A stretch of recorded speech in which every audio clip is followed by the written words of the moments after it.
We need it. Oxygen. It's why we breathe.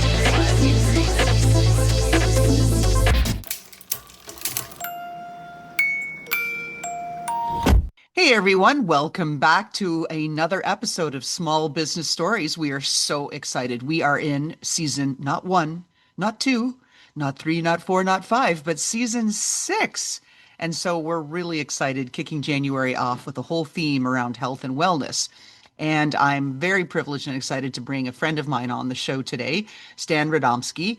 He is a fitness instructor. He's a winning bodybuilder, Mr. New Jersey. Hello, hello. And he's focused on health and wellness, and he also coordinates scientific events. So this is an all-around, I think, great way to kick off the new year. Stan, welcome to the show.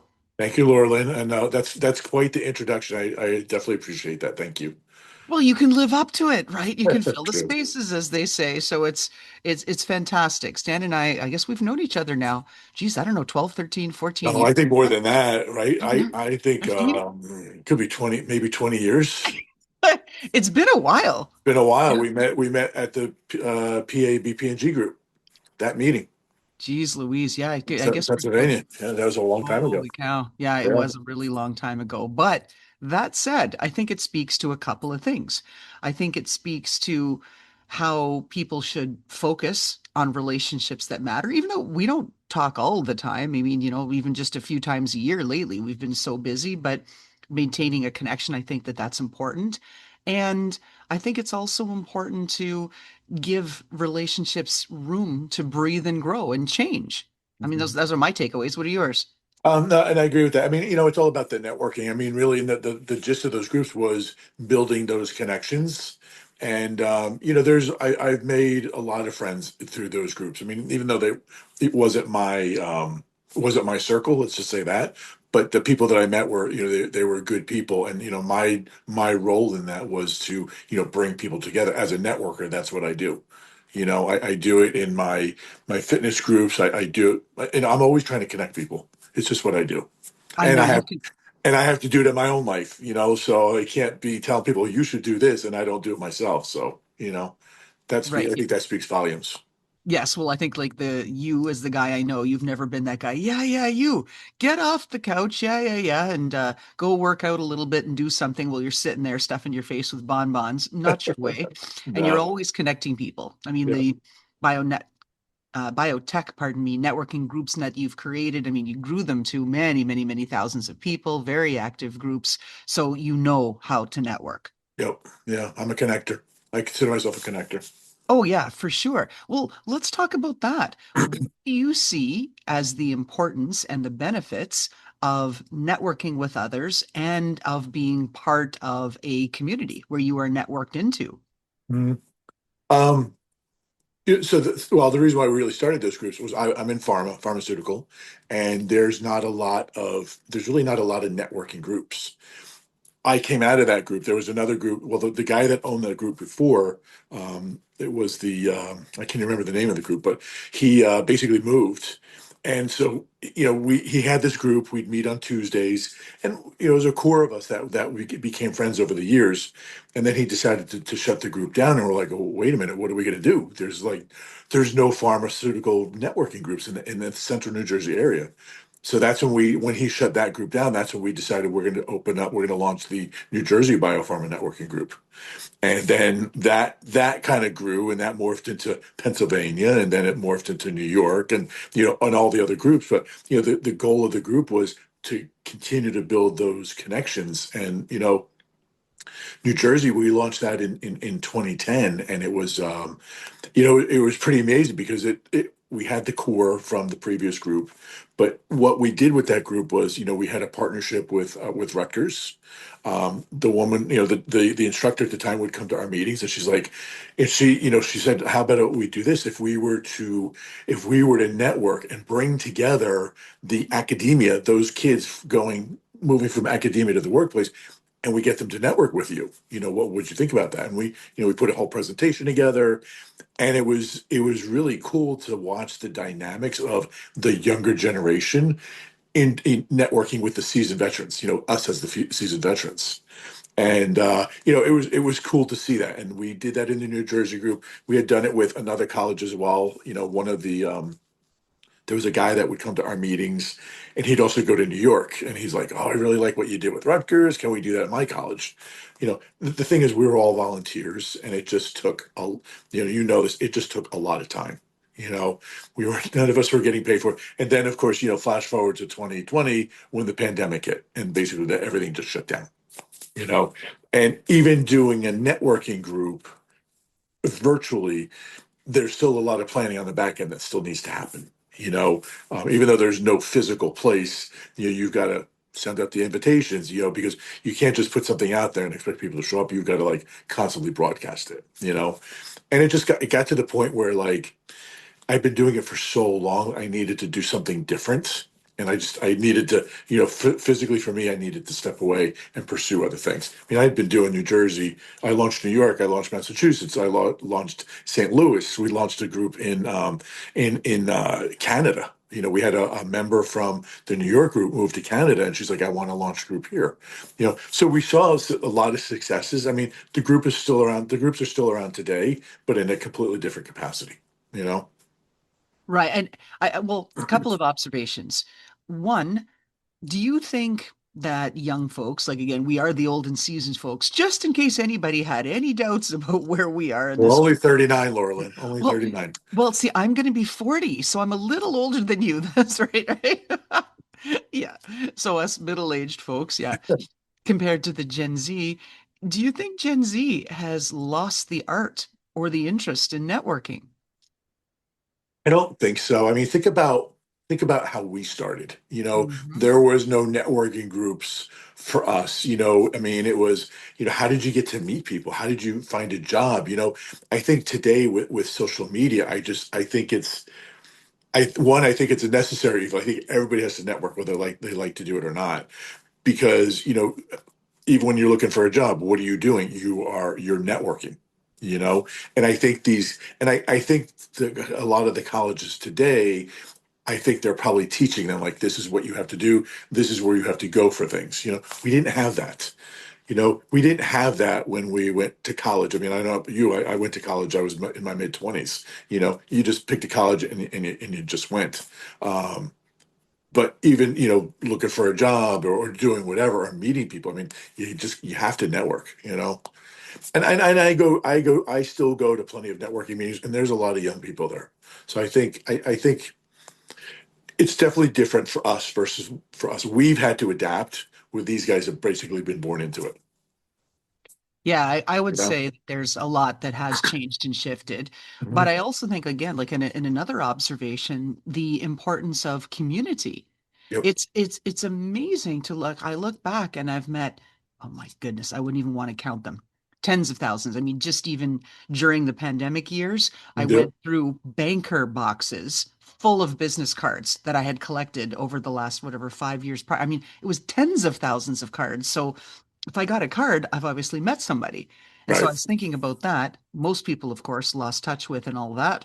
But I do think I'm richer for the experience. You practice your pitch, Mhm. you practice your communication skills, you practice engaging with people and trying to read people. I mean, it's never a waste. Yeah. No, it's not. It's not. No. And then I'd also like to think about, like, again, the power, again, an observation of being part of a community. Whatever you define as that community, it might be your church group. You might volunteer places. You might be part of a networking group, an industry association, whatever it is.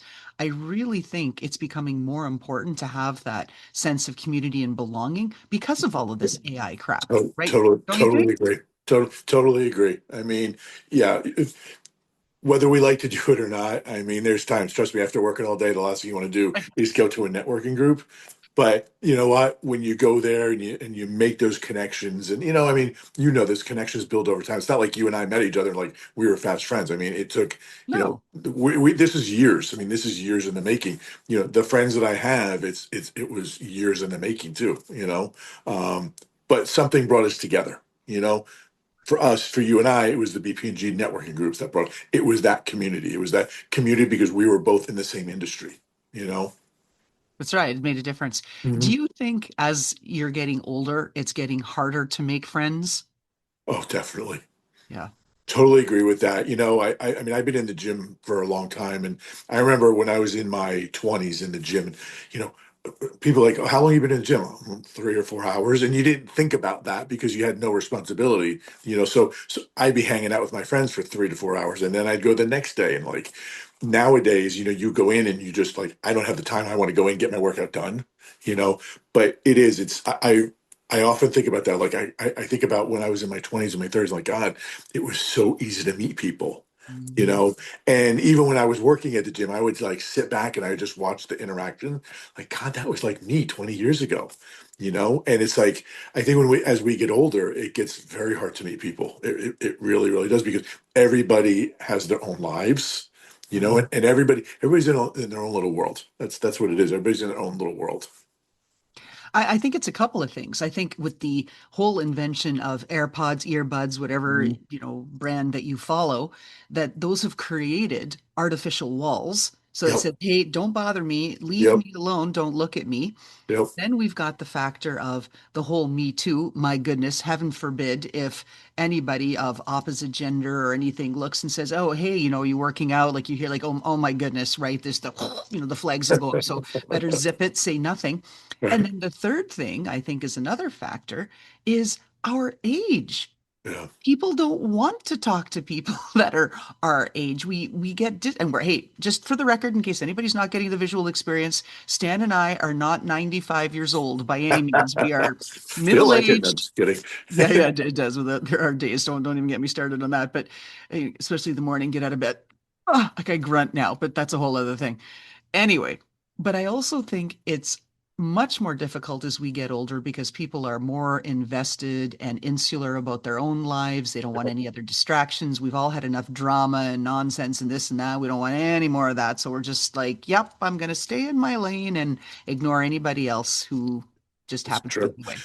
And that's why I think going to networking meetings, especially like, and I can't speak for all the industries because I've only been in two, but like when I go to my pharma ones, I mean, I know a lot of the same people are going to be there, and at least you're trying to build rapport with those people. It takes time and it takes multiple meetings. If they go once and then you'll see them again, that's a different story. But Oh, yeah, yeah. I think about that a lot because I think, like I said, I think about my younger days. Like, gosh, it was just so easy. You had a big, wide net of friends, and it's like, and then as you get older, I mean, your life, basically life gets in the way between, family and kids and travel and a house and whatever. You have like regular Job, big people career. responsibility. Exactly. Yeah. So it's hard to, and trust me, me being newly single now I'm living it because I was married for a long time and now I'm single and trying to get out there and meet people, and it's really difficult. Like you have to really get yourself out there, and as a networker, I know what to do. That's the nice thing. A lot of people don't know what to do. They're like, I mean, it's almost like they're kind of gun shy. Like, you got me, I got to go out there and I got to put myself out there. I'm like, yeah, you do. You Yeah, know, absolutely you do. yeah, I met my husband on Match, right? I mean, that's just it. But I was out there, I was everywhere. But you need to go to find the pockets to where people are. I mean, yeah. that's just it. If you're going to stay home cocooning, you're No, probably they're not not going to going to find you meet people. they're not going to find you sitting home. That's what I tell my friends. They're not going to find you because my friends are like, "Oh my God," and I've been single for a year now, and everybody's like, "You've really done well for yourself." I said, "Yeah, but if I don't do it, they're not going to find me sitting in my place. Right. So I've Well, got to that's get just out it. there." Yeah, that's exactly it. Now, let's talk about it because it is January and the focus is always on health and wellness. And everybody knows the statistic that of the people who buy a gym membership in January, fewer than 10% make it to February, right? Yeah, true. That is true. Now, That you've been is a gym true. rat for You just, decades. I mean, and you kind of see it in ebbs and flows, but yeah, I remember, we would say, okay, these guys will be gone by March, and now it's like like the gyms don't seem to be as crowded in January, February like they were like back in the day. And I don't, maybe because that's why America is the way it is, but yeah, we know like, okay, you can see you know who all the newbies are. They don't do things right. They don't put their weights away, and we're like, all right, they'll be done. Give them a couple weeks and they'll be done. And it's even though you are a fitness instructor, you're certified this, that, award-winning bodybuilder, do you think you can go up to these newbies and say, "Hey, you're doing those bench presses wrong" or anything? You probably Mm-mm. can't. No, you Right? can't because Right. they think they know what they're doing. Yeah. You know, when I was a couple of years ago, when I was working at a gym as a trainer, I would. It's like you almost like when you're trying to get clients, you almost have to get into their heads. Like, okay, you know, like you have to pay. You almost have to be the shrink to them. Is what I'm trying to say. And so they come in with these glorified ideas, like they want this perfect body, and then you start talking to them, you start probing, get them probing questions to them. And then, like, oh yeah, I want to do this. Okay, that's great. And then my big thing was like, okay, so take me through day one. So you come into the gym, you've never worked out with a trainer before. What are you going to do? And the first thing they do is, I'm going to do the treadmill. Okay, that's great. How long you do for? About 15 minutes. Then what are you going to do? Well, then I'm going to leave. I was like, okay, what about weights and stuff? So take me through day two. And I would actually literally, and this is my plan, was like, okay, take me through each day. And they give me the whole week. And I said, okay, so by day five, what have you done in the gym? They're like, well, I did the treadmill. And what's going to happen next week? And they're like, well, I don't know. I'm like, you're not coming back. Because what's going to happen is they're not being challenged. And the safety zone is the treadmill. That's the safety zone. It's easy to use, can't mess it up. You know, going on the floor, looking, especially if if it's a meathead gym. I mean, people get intimidated. Especially the older generation gets intimidated when because they feel like, well, I can't match up to what they're doing. It's like, who cares what they're doing? You're here for yourself. That's all that matters. And I remember I had one client when I told her she was not coming back. She was like, I'm going to prove you wrong. I'm like, okay, prove me wrong. She actually came back and I trained her for about a year. Wow, that's But pretty good. majority of them, I'm going to tell you, I'm going to say out of 95% of the clients, the ones that wanted to work out, never came back. There was two things that intimidated. One, because they didn't know what to do, but two, the money. Because they thought, oh, I want to look curvaceous and I want to do this and that. Well, that comes with a price, and you can't put a price on your health and wellness, but there's going to be a price on it. And not only that, there's also time commitment. How much time are you willing to invest in this? I mean, I've been working out hmm, since my late teens. So I've been working and I've been literally in the gym 45 years. 45 years I've invested in myself. I've gone to school, I've raised my family, but I always made fitness my priority. That's what got me through school, you know? And people, especially today's generation, they want it immediate and they want it fast and they don't want to work for it. And that's kind of sad. That's really sad to see.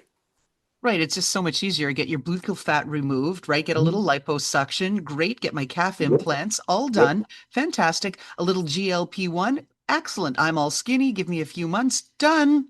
And I can still eat what I want to eat Right. because I Like can get everything those, sucked out of me. yeah, like those kettle barbecue potato chips and chocolates that I eat. I try to keep them to a minimum, but I can't go to zero. Right.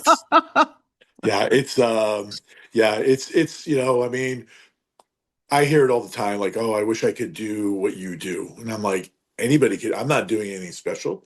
I'm just doing what I enjoy doing. I've set goals for myself. And, my plan was never to compete. I was never, not that I never said never, but it wasn't in the cards. Let's just say that. I mean, I only started competing 3 years ago. And, but for me, it's part of my DNA. And that's what I said. I'm like, you have to make it your everyday. Like that's got to be your go-to. When you're stressed out, you go to the gym and you just work it out. And that works for me. Like I tell everybody, it's in my DNA. I mean, my kids do it. My kids work out right early. So it's kind of cool to see what I've done. Even though some people would think it's an obsession, it's not. It's just something that I enjoy doing for myself. Bodybuilding it just brings me to a whole different level. You know. And that's just it. It does take commitment. It does take work. There are Yeah. no magic bullets, really, as much as there's whatever GLP-1s that are out there and everybody's injecting their little stomachs with them or, to try to stop all of that stuff. But it takes work. It's the same as an entrepreneur, right? All the small business owners, you've been around enough of us as small business owners, as giggers, as this, that. You've done it, been on those paths and that too. You have to hustle. It doesn't stop. Nope. It really doesn't. It just doesn't come to you. Few of us are gifted with access to whoever it is in Hollywood or this or that, or being Nepo babies. And oh, great, we can just turn our Instagram on and boom, we wake up overnight and there's a million followers. And great. It's not how it works in the real world. No, I mean, it was that's that, and that works with anything. I mean, it's like you have to, it's like how driven are you? As an individual and as a person, do you want the easy way out or do you want to work for it? I mean, it's like a job. You have to learn to apply yourself. And I think, like for me, like I know what drives me. It's just how it's just how I work. But everybody's different. So Yeah, and it's the same. And I want to go back to a comment you made about when you had the biotech networking groups, that it takes a lot of work. It's a lot of volunteer hours, it's a lot of coordination, it's a lot of scheduling and then rescheduling. And then, oh, nope, this one canceled, this one missed. All of that stuff takes time. It doesn't just automatically happen, even with nope, AI. And like you said, though, you've got to want it. I yep, want to have a successful podcast. This is season 6.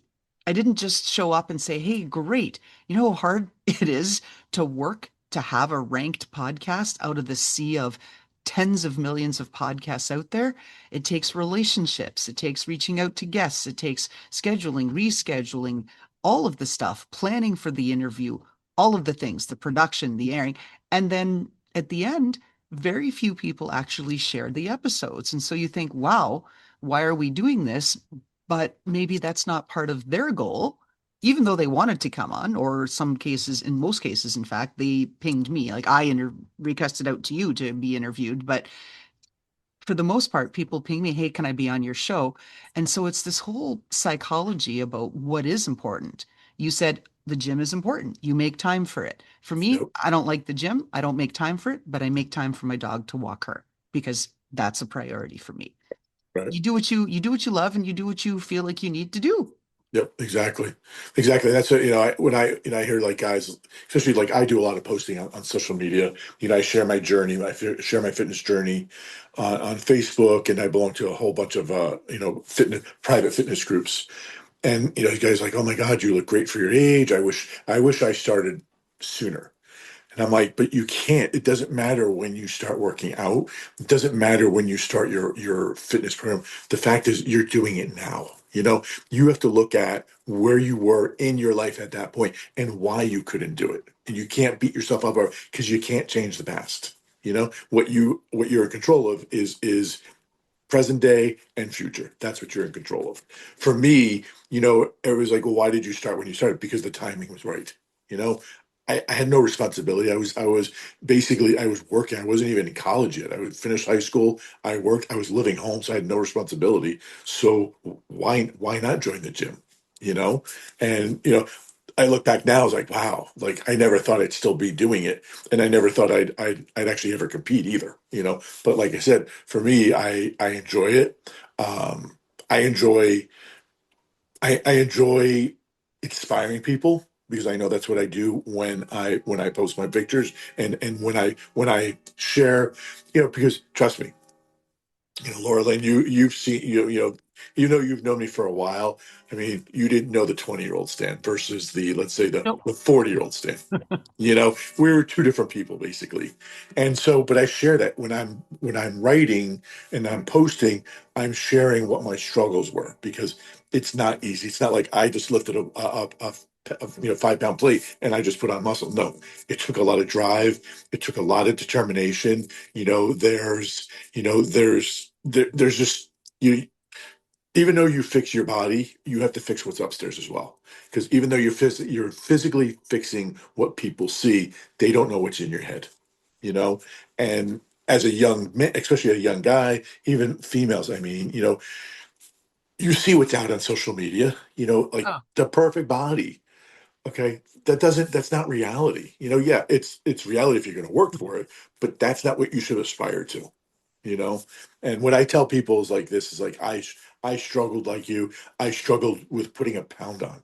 I was pencil thin when I first started working out, and it took a lot. And I look back now. I have a coach that I work with that I pay, and he designs my meal plans, and he designs my routines as well. And you know, I look back on that now, I'm like, God, if I would have had this 20 some years ago, like, I know I wasn't eating enough. That's why I could never put a pound on because I wasn't getting enough calories, on a daily basis. But, I'll tell people, like, just, it doesn't matter when you start. Just start whenever and just move forward with it. I know guys that are in their 50s, 40s that are just starting working out now. It's like, hey, as long as you enjoy it, that's what matters. If you don't enjoy it, then you shouldn't be doing it. Right? You won't be able to keep up with it. No, no, That's because they'll find an excuse not to go. And that's what happens with a lot of people. Again, the gym is very intimidating. Those people, and this is what I always recommend to anybody new coming to the gym. Like, if you've never been in the gym before, spend the extra money and hire a personal trainer. That personal trainer can get you started on a program. So this way, when you come into the gym on day one, you're just not going to do the treadmill. You're going to do the treadmill and, oh, I've got to do this workout. And then I'm going to come back on day two and I'm going to do this workout. Because I said, if you don't do it, you're like a fish out of water. You're just going to keep floundering. You're going to get frustrated. You're going to lose interest, and you're not coming back. And that's what happens majority of the time. And through my years in the gym, that's what I've seen. Even as a personal trainer, I saw it as well. Oh, yeah. And I think about too, and going to the gym, being intimidated, this, that, all of this sort of stuff. It really took me, I would say, until around ish my 40th birthday when I stopped comparing myself to everybody else with respect to everything. Yep. Finances, their body, how pretty they were, how nice their hair was, how fit they were, how much they did this, they did that, all of that sort of stuff. And I got to the place where no, the metric is my own. Yep. Am I going downhill? Am I trying to stop it? Am I trying to improve? What am I trying to do? Am I embracing lifelong learning? Am I focusing on gratitude and health and wellness? Or am I just giving up and letting everything just happen to me?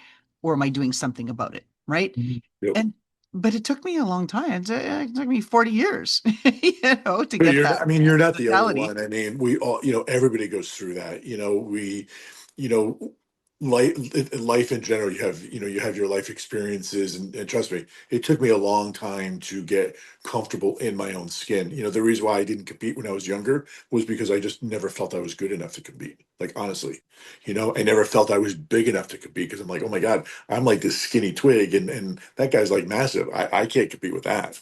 And you have to get to a point where, like, you know what, this is me.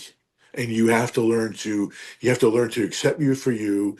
You have to learn to be happy in your own skin, because you know what, one, life is very short, and two, you get one body. It's not like you're like, oh, I don't like this body, I'm going to trade it in for another. It's yours.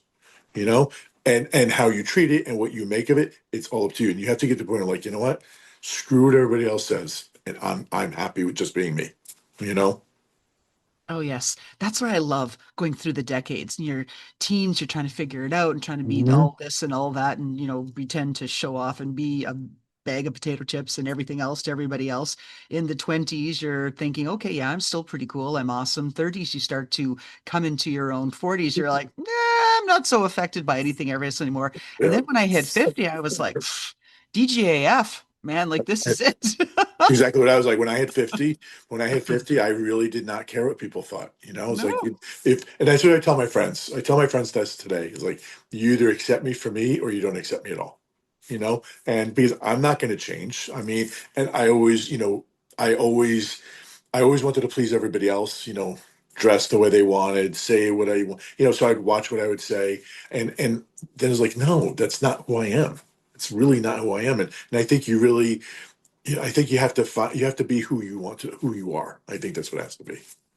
for sure. Now, again, back to the gym. Since it's January and people are heading into the gym, maybe for the first time, or maybe they're coming back to it after a few years or decades away and they're trying to get 2026 off on the right foot. You've already given advice, have that trainer to get started so they get into a routine from day one. What else do you recommend to either men or women who might be listening to this podcast? I think just I just set goals for yourself. Set realistic goals. I think what happens is, people just they have this vision in their head, but they haven't really thought the process through. And I think you have to be realistic. If you're in the gym because you want to lose 40 to 50 pounds, that's a long journey. It's not easy to put weight on, and it's not easy to lose weight, because you are changing someone's mindset. When you go into the gym, you're changing someone's mindset, and they're either going to like it or they're not going to like it. You know what I'm saying?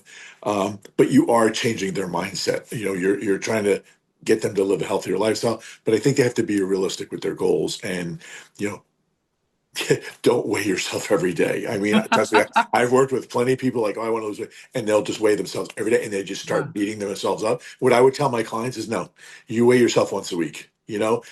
If you average 2 pounds of weight loss a week, that's good. If it's more, that's a bonus. One, don't starve yourself.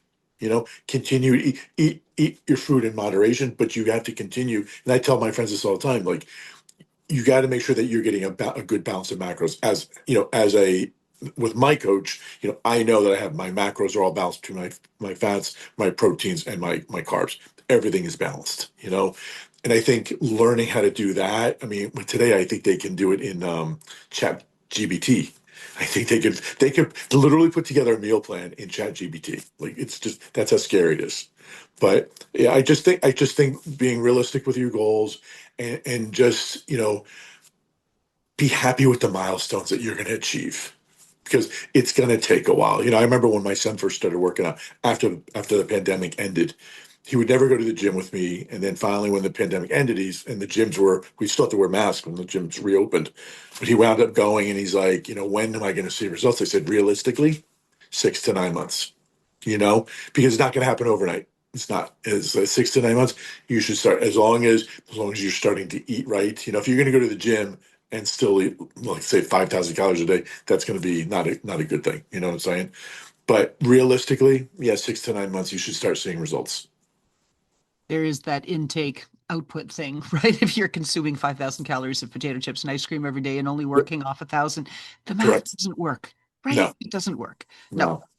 Now, as we're wrapping up our podcast here, where can people follow you on social media to see your journey in men's fitness and bodybuilding and just embracing health and wellness? Where can folks I'm on, find I'm on Facebook. I'm on Facebook. So my tag is Trainer Dude. I think I'm Trainer Dude 58 on Facebook. you? Okay, very good. And last question, it is our signature question. I've asked it about 300 times, which is Uh-oh. frightening to think about. That's how long it takes to get a podcast that's ranked, but there we go.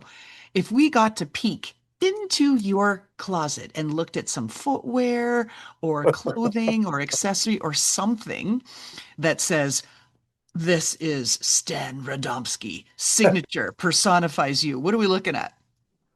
I'm a jeans and a t-shirt guy. I don't like to dress up. You'll find jeans. Like, I am very casual. I don't like to dress up.